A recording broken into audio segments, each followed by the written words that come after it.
Welcome to our Caffeine and Octane session of ADSTV. Today we have a special guest, Jon Liddell, and he's here to join us for a little chat. How are you, Jon? I'm good, man. I'm very good. I'm very excited about what I just saw. Are you happy about the car? I can't believe where you took it, and I thought when I bought it, I've got a great car here, and you've just made it. You know, Thank you so much. Seriously. The team's going to be really happy when we share this video with them. They've been working for the last, almost 3 weeks trying to get the car all souped up and as perfect as it can. Yeah. And really happy to have you here today to share the joys and passions of what we do as well. Thank you for being here. Hey, no worries, man. Appreciate it. Before we talk more about cars, what do you do? Woo. Okay, so I was a musician, and then it transitioned into creating videos, and then I met my amazing girlfriend, Jen Chia, where we started to make videos together on her channel, and I just believed in everything she was doing, and I realized social media was going to be such a huge thing. Although everyone was using it at the time, I believed that creating digital content was going to get bigger and bigger and bigger. Back then, 6 years ago, it was when videos were not that popular, but I saw more and more video content coming out, and I realized Jen just has the brain to create these videos. So we met as musicians. We were both musicians. I realized how funny she was and how smart she was with her writing, and then I just started putting my energy into that and just backing up, all the ideas, help her to shoot videos, edit. Back then she couldn't edit, but now she's like a better editor than anyone I've ever met. It's insane what she's been able to do. So with that, we built a company and we do digital content for brands. We do collaborations on her channel, so we have social media following across all these different your jobs. content. Thank you. I follow it, my wife follows it, all friends follow it, because honestly it's entertaining. It's also from the heart. That's what we feel with the content. It speaks something. It's not just so commercialized like a lot of messages are. It really sort of shows both of your characters. Yeah. What or who inspired you to make music? Ooh. When I was younger, I was very influenced by my dad's CD collection. So there was people like Bryan Adams, Bruce Springsteen, Bon Jovi. Very, very, I used to dance around. I had this baby guitar when I was 3 years old. I used to not know how to play, but I would be dancing around playing those songs. So I've always been quite influenced by rock. Michael Jackson was a huge part of my childhood in terms of his music and his insane, fandom that he brought along. I actually got to see him live in KL in '98, I think it was. The last time. I think people like that just inspired me to I wanted to try and achieve something like that. Where can our viewers listen to your music? So most of my music is on Spotify. Okay. I've got my favorite songs there, I would say. Not everything I've ever written, but I do actually have a big archive of music on YouTube where I used to cover songs, going back probably 9 years now. Yeah. So Spotify, YouTube would be the main places that you can hear the music. Guys, we're going to be sharing the links to Jon's music down below, so check it out. So what got you into cars? Was it a family-inspired thing? Was it watching movies? Definitely. How did you get started? Is definitely from my dad. He grew up fixing cars. He was like a welder for even fixing minis. Okay. So he's grown up around cars and bikes and stuff. So he actually used to do rallying. I'm not exactly. He rallied a few Audis, Audi Quattros and stuff like that. Yeah. So he was a big influence. And then when we moved to Malaysia, we were looking, for weekend activities, and we went go-karting. So when I was about 5 years old, I started go-karting. About 6, I had my own kart, and I started to race in the local series. So I actually, where it came from is definitely from my dad. When you were a kid, what was your hero car? The one that was on your bedroom poster. you know, the one that you had as a trading card, a farm trading card. What was it? It's definitely gonna be the McLaren F1. I don't know, even till today, I'm just like in love with that. All the McLaren cars, even the newer models, they still represent that shape, that iconic McLaren F1. Yes. So I reckon that would probably be the one car that really stood out. I mean, the design at that point is fantastic, and watching the new T50 that's come out, Gordon Murray's design, I mean, it's fantastic. The heritage, the history, I mean, center cockpit, come on. That's what I was gonna say. It was like the only car that had a center cockpit. I mean, now you got like LMP1 cars and stuff that are using that, but it's like a Formula car with a road car around it. So to be doing that back then, that's what blows my mind. And I think as a kid, that's that center cockpit. That's what sold it. I agree. I mean, watching Gordon Murray's designs and the crazy things he goes into in terms of engineering these F1 cars and how it's actually gone into the road cars for McLaren, it makes it a very unique brand by itself. You know, there's a heritage, a history to it, and it's special. It is. Well, we still can't afford them, but you know, we can enjoy them in monsters, you know. We don't have them in our garages yet. Yeah. We're now in 2021. With all the advances in technology, hybridized cars, and engineering improvements and advancements, what would now be your hero car compared to the McLaren F1? McLaren P1? No, nowadays there's so many interesting cars that just look insane, and that I would, you know, just dream of sitting inside it. You know, like things from Koenigsegg, all the Pagani Zondas, all the different ranges of Zondas. I think a car that I'd love to just sit in or maybe drive is like Lewis Hamilton's one of one Zonda. That would be really cool. But there's just so many options now. You know, like the LaFerrari was huge when it came out. It was. The electric hybrid technology that Porsche was doing, and Ferrari and McLaren.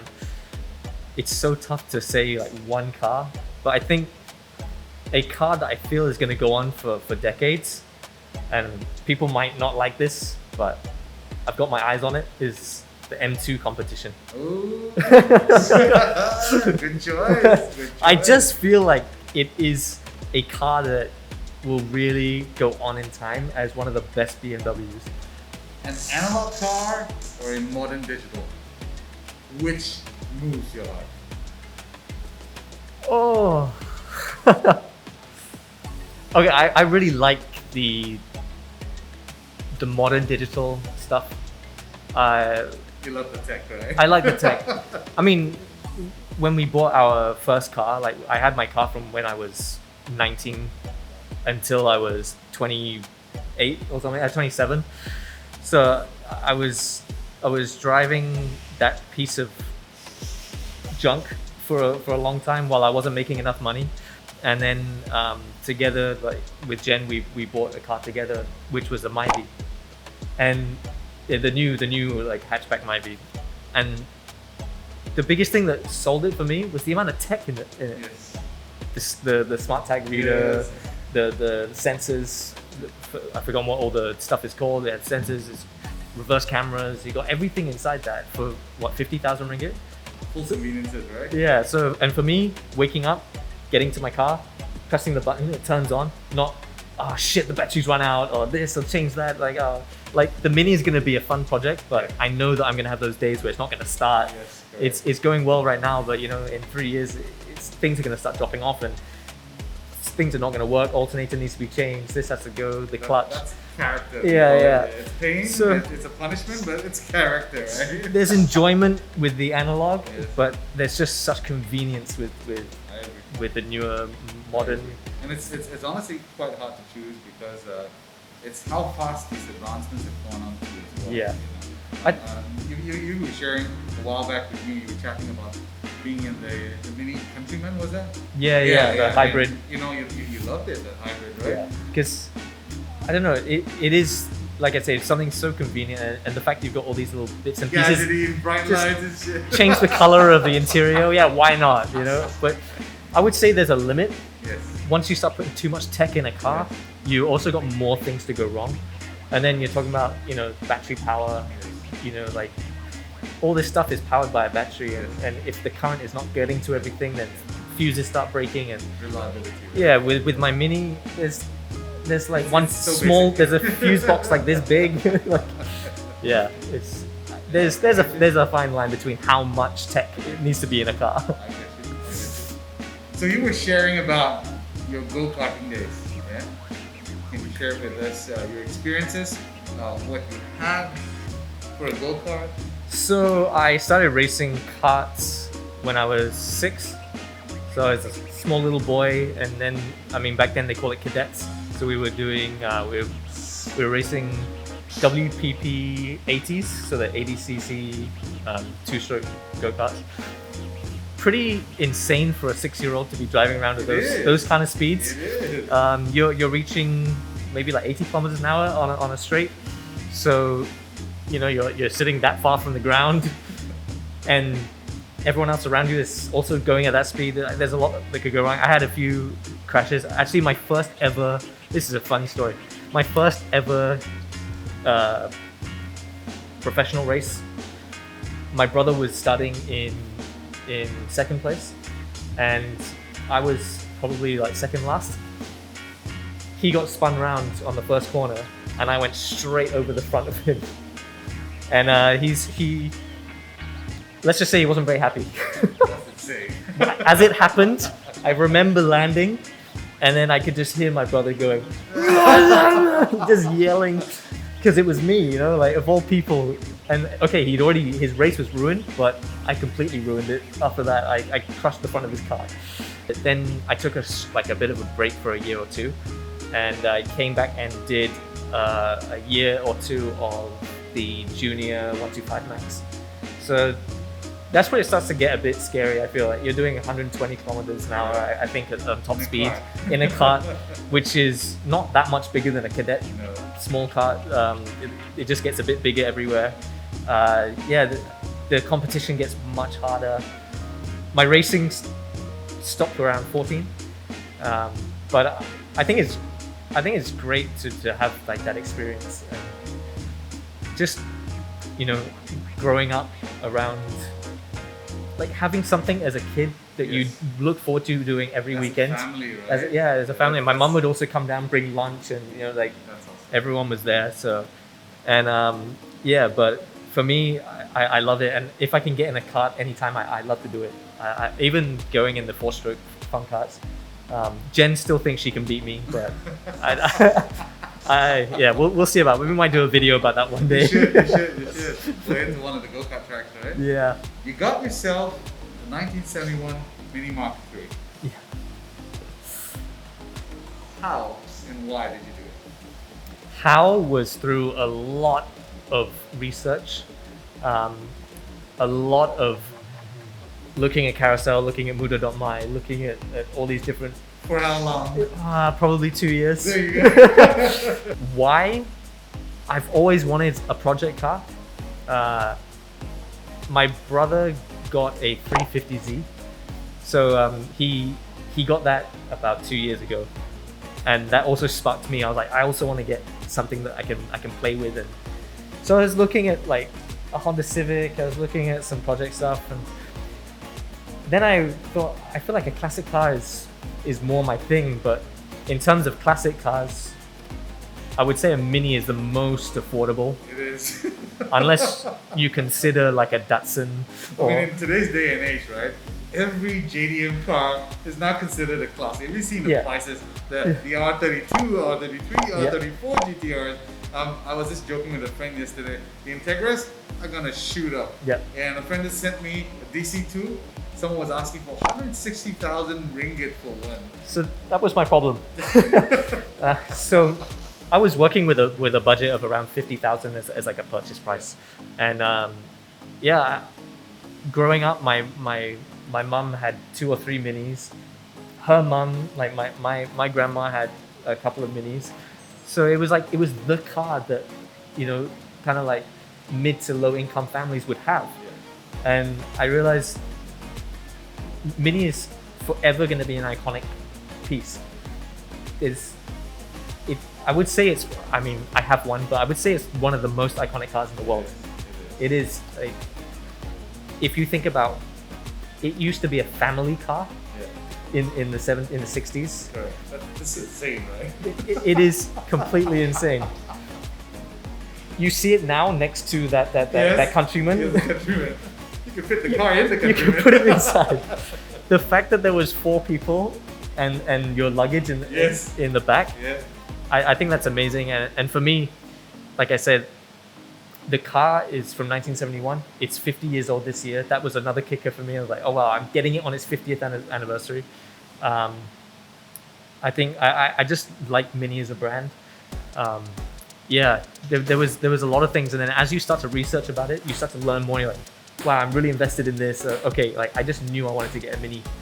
So Mini Malaysia and BMW Malaysia, we've got a hardcore fan here. Yeah. Go check him out as well. What are 3 things you love and hate the most about the Mini? Oh, 3 that I love and 3 that I hate. Oh wow. I love the fact that with its rebuild, they have maintained the classic lines. A lot of the Minis that get kind of rebuilt like that, they lose those. I'm not sure what they're called. Those almost like those seams on the metalwork. Sometimes they just remove those, and it just doesn't look like a classic Mini anymore. The way that it's been done a few years back, it's kept that really authentic look about it. What else do I love? I love the steering wheel.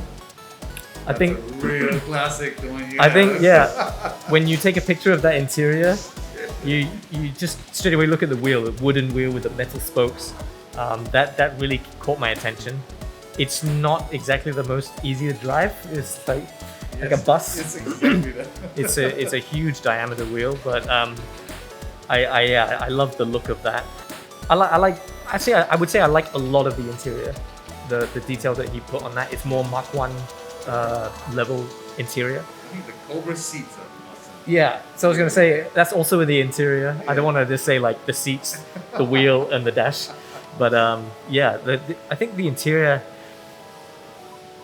it's just been done well, and that was one thing that caught my attention. Tastefully so. With Yeah. the right maroon color. Yeah. I mean, it just carries you through. Yeah. Perfectly. Then this is something I didn't like. I don't know whether I should put it in the hate or the like, because the things I hated or didn't like, I'm starting to like. But I would say the color. Okay.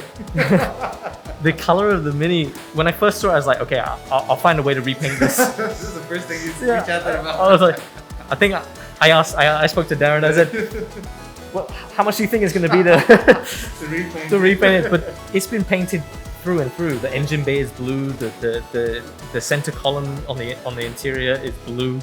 So to change it, it's gonna be a full strip down and repaint. So I actually ended up really liking the color. It's striking. It's bright blue. I probably, if I was gonna get blue, maybe baby blue, a bit more light, or that navy. But this is like right in between there. It is. It is. It's Papa Smurf. I should call it Papa Smurf. I still haven't got a name for the Mini yet. Jen calls it the blue bitch. The blue bitch. Because she's jealous. But the things I don't like, when you turn on the aircon, it rattles, and I think it's fixable. It's just I guess the revs either drop when you turn on the aircon, or they increase to try and boost up the compressor. But I try not to turn the aircon on because it does make a lot of noise. But this is the joy of having an old car. Like, Jen likes it when the aircon's on because it goes brrrr. Like that's the fun about having a classic car, right? There's one part about Minis which it still blows my mind, is the fact that the seats are not like locked down to the floor of the car. So to get into the back seat, you just lift up the seat. There's no button or latch or something. Like in my Mazda, I just press a button and then lift the seat. But this is, oh, you want to get in? Just lift it up. Doesn't matter. Projectile waiting to happen. Yeah. So I mean, God forbid there's a head-on accident. There's a chance that the seat will lift up. Yeah. Honestly. It sounds honestly like you have more love than I can't think of many things I don't like. Again, anything that I think I don't like is fixable. You know, this is something, being in this line of work for so many years, right, in the industry. You could get a completely reliable car and it takes you from A to B without any drama. But hey, you want something with drama. I want a bit of drama. Even if the aircon doesn't work, there's a different feel and effect getting from A to B with something that has so much character. Okay, John, so we're in this quick fire question. We've got 10 that we're gonna shoot off at you at fast speed. All right. We've got 2 seconds or so to answer. Okay, right? I'm ready. So let's get started. Electric guitar or acoustic? Acoustic. UK or Malaysia? Malaysia. Durians, yay or nay? Nay! A classic or a modern car? Oh man, I have both. Oh my gosh. A classic. Pineapple or pizza? Yes or no? Yeah, I'm okay, yeah. EV or internal combustion engine? Internal combustion. Old school. Yeah, old school. Right. Manual or auto? Manual. What's the one thing people don't know about you?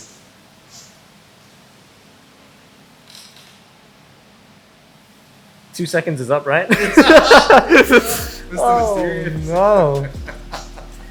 What's the one thing that people don't know about you? I can't answer questions in 2 seconds. One thing they don't know. Okay, I'm gonna go on a bit of a long answer here, but Right, go ahead. the funny thing is, motorsports and racing and all this car stuff is something that people didn't know about me. Everyone thought that like the music, the videos, social media, influencer kind of thing. And I would always keep this to myself. I'd always like when I watch F1 and I watch motorsports, it's like my time. I don't have to share about it. I don't have to promote it. I'm not doing anything. It's just my hobby. Continental cars or JDMs? Continental. Who do you love more, your car or your girlfriend? Of course, I love my girlfriend. All right, Jen, you heard she's that, amazing. Jen. All right, but honestly, the car or the girlfriend? The car. John, we're coming to the end of today's segment. What would be your advice for someone looking for a classic car? Do your research. Don't jump on that first purchase. That's something that I feel like I dodged a few bullets with that. I would say also research about that era, that car. Is it easy to find parts? I'd say research is the biggest thing, because that for me, I knew, okay, I'm kind of gonna build contacts before I even go and buy the car. Well, honestly, congratulations on picking pretty much the best, perfect classic car to start your journey with. I appreciate it, and thanks for just giving it that extra 25%. The guys enjoyed working on the car. I mean, we're usually working a lot more modern cars, and to have a Mini like that, yeah, it was a different challenge, and we like to keep our fingers running busy all the time. That's what I'm saying about Minis though. You've got some amazing cars in this place, you know. You've got your Ferraris, your Porsches, your Lamborghinis, the BMWs. But my Mini is the one that stands out. That's the one that when I went, I'm like, oh, that blue Mini. Yeah. And I actually got sent a photo of someone passing by your shop, and they took a photo of my car. Yeah. So it's something, like I say, there's something so iconic about this Mini, and I can't believe that I'm just getting started. So I'm excited. It's gonna be a great journey, man. Yeah. So thank you to our special guest, Jon Liddell, today. Yes, thank you for your sharing and your thoughts, and we definitely know that in your heart you're a passionate petrolhead. Thank you for your time with us today. Appreciate it, Darren. And we're looking forward to having more of our segments along as we go. And this is Darren signing off for today. Cheers.